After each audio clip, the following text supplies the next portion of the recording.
Bismillahirrahmanirrahim. Avec les malheureux événements autour de Al-Aqsa, beaucoup parlent de la mosquée avec imprécision. Alors j'ai décidé de faire cette vidéo pour vous la faire découvrir en détail. Après avoir visionné cette vidéo, vous ne vous tromperez plus sur le troisième lieu saint de l'islam. Aussi n'hésitez pas à la faire découvrir en partageant cette vidéo. La première chose qu'il faut préciser avec force, c'est ceci, parce que beaucoup font l'erreur. Le dôme du rocher, Qubbat al-Sakhra, que vous voyez ici, ce n'est pas la mosquée Al-Aqsa. La mosquée Al-Qibli non plus. En réalité, ces édifices font tous deux partie de Masjid Al-Aqsa.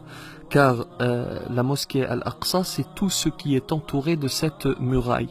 Un certain nombre d'édifices, dont ceux que l'on vient de citer, Masjid ou Jami' Al-Qibli, le dôme du rocher, Musalla Marwani, Masjid Al-Buraq, l'esplanade, les jardins, Masjid Al-Aqsa, Al-Qadim, et la liste n'est pas exhaustive. Alors la mosquée Al-Aqsa, c'est la deuxième mosquée qui a été bâtie sur terre après celle de la Mecque. Selon plusieurs versions, elle a été construite une première fois par Adam, d'autres versions indiquent qu'elle a été construite une première fois par les anges, d'autres par le fils d'Adam alayhi salam et d'autres encore par le fils de Nuh, le prophète Nuh alayhi salam. Donc on dit ici Allahu a'lam, seul Dieu sait. Ce qui est sûr, c'est que Ibrahim alayhi salam, le prophète Ibrahim, fut à l'origine de la construction de Al-Kaaba, puisque Dieu dit dans le Coran وَإِذْ يَرْفَعُ إِبْرَاهِيمُ الْقَوَاعِدَ مِنَ الْبَيْتِ وَإِسْمَاعِيلَ.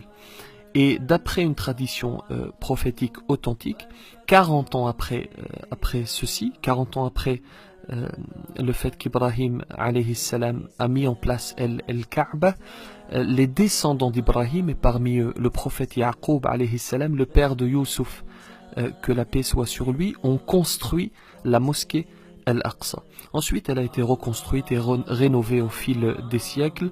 Il y a eu notamment des tremblements de terre, des incendies, et puis à chaque fois elle a été rénovée ou reconstruite. Vous savez que une prière, lorsque vous faites une prière à la mosquée de la Mecque, cela vaut 100 000 prières. Lorsque vous faites une prière dans la mosquée du prophète, que la paix soit sur lui à Médine, elle vaut 1000 prières, et ici, à la mosquée Al-Aqsa, une prière y vaut 500 prières.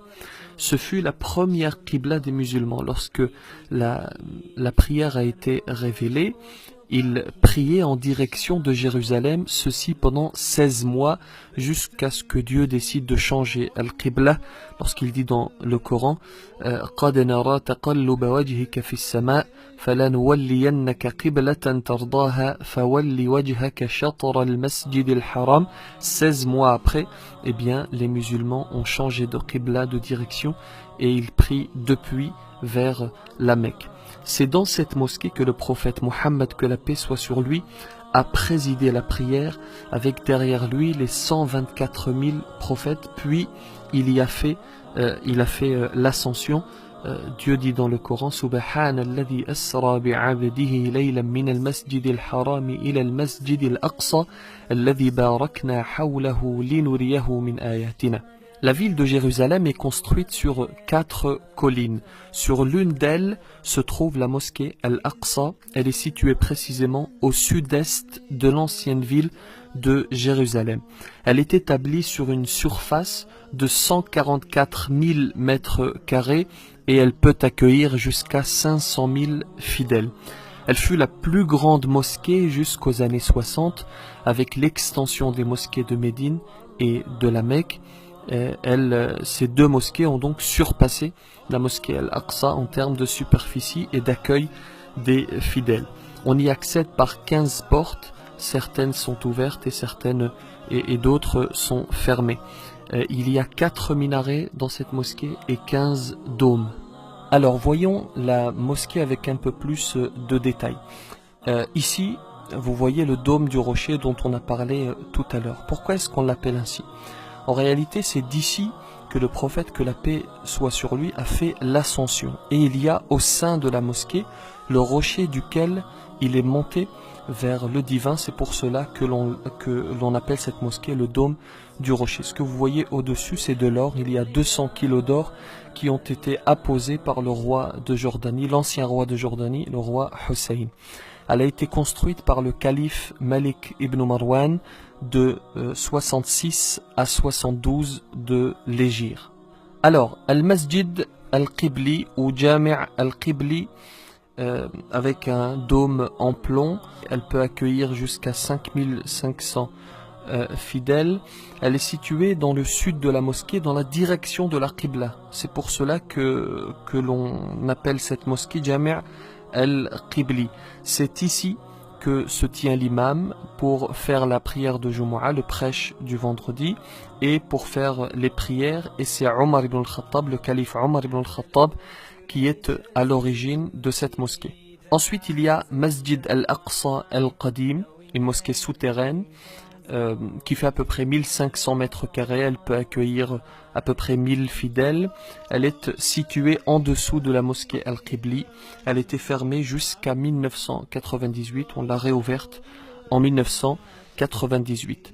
Ensuite, il y a une autre mosquée souterraine, Al-Musalla Al-Marwani, qui est établie sur à peu près 4000 mètres carrés. On l'appelle comme cela en référence au calife Abdul Malik ibn Marwan.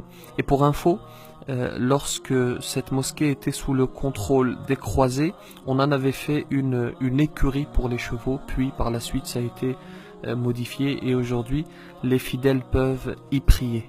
Il y a une autre mosquée souterraine, la mosquée Al-Buraq al-Sharif. Alors le prophète y a attaché sa monture Al-Buraq, c'est pour cela que l'on a appelé cette mosquée Al-Buraq. Il y a également d'autres choses, il y a le musée islamique, il y a la porte de Ar-Rahma Al-Tawba, il y a Dar Al-Hadith. Vous voyez que la mosquée en réalité ne se résume pas uniquement au dôme du rocher ou à Masjid Al-Qibli. Voilà. Merci pour votre attention.